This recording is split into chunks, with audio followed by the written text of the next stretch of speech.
Друзья, всем привет! Сегодня решил прокатиться на своей машинке, по грязи покататься, ну и заодно расскажу вам про свою машинку, на которой я в основном езжу на такие труднодоступные места для рыбалок и на раскопки тоже иногда выезжаю.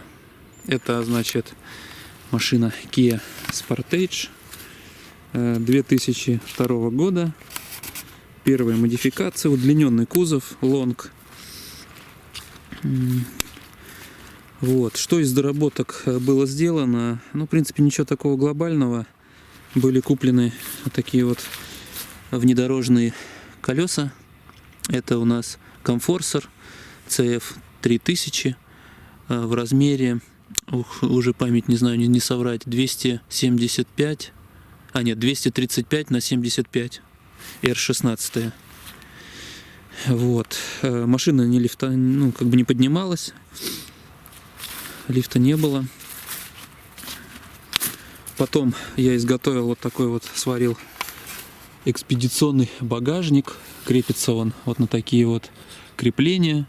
Стягивается длинным болтом и вот так крепится. Очень удобная вещь. Можно много чего грузить на нее. Хорошая у нее грузоподъемность. Выдерживает очень много веса. Потом стоит вот такая вот балка. Заказывал ее на AliExpress, ссылочка будет в описании. Очень круто светит и недорого стоит. Она причем вот изогнутая, видите? У нее радиус освещения больше. Что еще рассказать? Ну, здесь всякие лампочки ставил, ничего такого на скорость не влияющего. Вот, салон давайте покажу вам. Такой салончик. Стеклоподъемники все.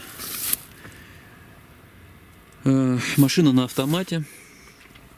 Автомат, понижайка, подключаемый передний мост. Значит, ну, машина такая уже, жизнь повидавшая, пробег у нее 240 тысяч. Но для этого пробега отлично вроде сохранилась, бегает неплохо. Были, конечно, проблемы с форсунками, но я их решил, поставил от Волги форсунки с проставками, и проблемы все решились. Так, что еще? Насчет привода переднего. Здесь стояли родные хабы, которые подключаются за счет вакуумника. В общем, я их выкинул, они не работали. Купил хабы. AVM Craft хабы. Тоже там небольшие с ними были проблемы. Но доработки эту проблему решили. А проблема была в том, что ступица, там стоит стопорное кольцо, которое фиксирует ступицу. Точнее, не ступицу, а шрус в ступице. И вот со шруза это стопорное кольцо слетало, и шрус уходил, и не цеплялись они за хабы. В общем, доработал каким способом. В шрузе насверлил резьбу, и через болт с большой шайбой, в общем, затянул их к ступице. То есть он теперь вообще никуда не денется, и все отлично срабатывает, включается. Вот. Багажник. Почему взял именно вот эту вот версию, лонг удлиненную? Из-за багажника, из-за большого багажника. Багажник здесь действительно большой. Сзади эти сиденья складываются. И они складываются, откидываются вперед. И багажник вообще увеличивается так значительно. Вот что еще. Вот этот фаркоп тоже, его не было. Тоже сам делал. Крепил его снизу. Цепляет немножко, конечно, из-за того, что база длинная, цепляет. Но нормально. Везде я еще пока проезжал. Вот, что по трассе. Расход, конечно, конский. На форумах читал. Все пишут, все жалуются на расход топлива. Расход, ребят, конский вообще. Литров 17-18 на сотку жрет. Вот. Ну, по скорости, 120-130 она едет сейчас. Вот сейчас едет с новыми форсунками волговскими. До этого были родные, уже все засранные. Она с ними вот 90, дай бог, еле-еле ехала. Я уже грешил и на автомат, и на мотор. В общем, все дело было в форсунках. Поменял форсунки, и машина просто полетела. Но расход такой же конский. Вот. Ну что, такой обзорчик сейчас. Давайте двигатель покажу. Так, двигатель здесь стоит 2-литровый, 128 лошадиных сил. Виска муфта стоит. Охлаждение постоянное. Так, что тут я делал? Ну, в общем, здесь стояла еще такая приблуда. От воздуха нашла. Я ее, короче, снял. Вот сейчас, кстати, я на видео не заснял, штурмовал, в общем, водное препятствие, и здесь все залило у меня. Вот он в этом воздухане сейчас вода стоит. Надо ставить этот гофр, ставить сюда и выводить куда-то повыше, чтобы она воду не хлебала. Ну, вот видите, вода. Вот, этим я займусь, я думаю, в ближайшее время. Поставлю гофр, выведу повыше, и уже будем препятствия штурмовать безбоязненно водные. Сигнал поставил. Такой купил сигнал. Где-то рублей 800 стоит. Поставил сигнал. А то стояла вообще какая-то пискля. Вот. Сейчас, в общем, сейчас покатаемся немножко. Здесь у нас грязь как бы есть, присутствуют такие моменты. Покатаемся по грязи, посмотрим, как она у нас штурмует грязь на полном приводе. Погнали.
Ох, сейчас такая преградка будет.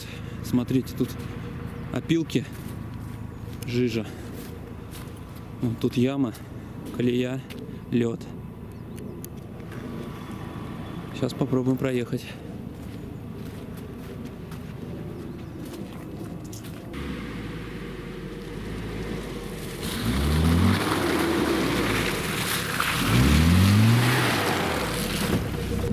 Чем-то так сильно ударился прям поддоном.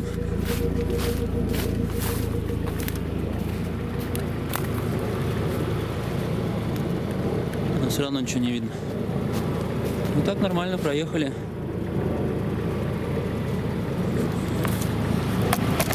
Лед из лужи.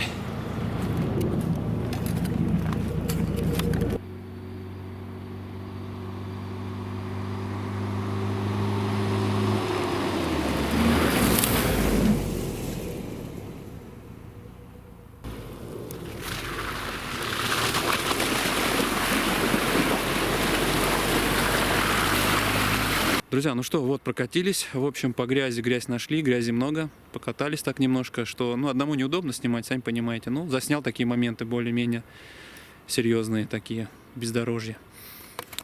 Так, вот машинка чуток испачкалась, опять мыть придется.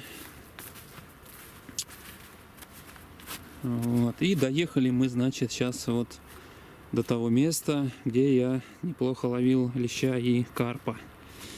Тут мусор собрали, нужно будет вывести. У меня жалко пакетов нету, я бы сейчас что смог вывез бы. Вот оно это место. Здесь я, кстати, в этом году кидал камеру. Подлещики, плотва плавает, рыба есть. Вот она, эта речушка. Можно здесь как-нибудь и порыбачить, но уже, наверное, не в этом сезоне. В том году здесь ставил жерлицы. Простояли 3 суток. Я здесь недалеко живу. Просто приезжал проверять. Вот реально 3 суток стояли жерлицы. Ни одного загара не было. Так что такие дела. Ну а на этом, наверное, все. Такой вот выпуск получился про мою машину. Так что подписывайтесь на канал, ставьте лайк. Под видео размещу ссылочку со всеми товарами с Алиэкспресс, которые я заказывал, и могу вам рекомендовать. Так что приобретайте, особенно очень много товаров для рыбалки по очень хорошим ценам. Здесь у нас в магазинах просто цены кусаются, а там можно в 10 раз дешевле купить. Придется, конечно, подождать, но выгода очень большая. Ссылочка будет внизу под видео. Ну а на этом все. Пока, подписывайтесь на канал.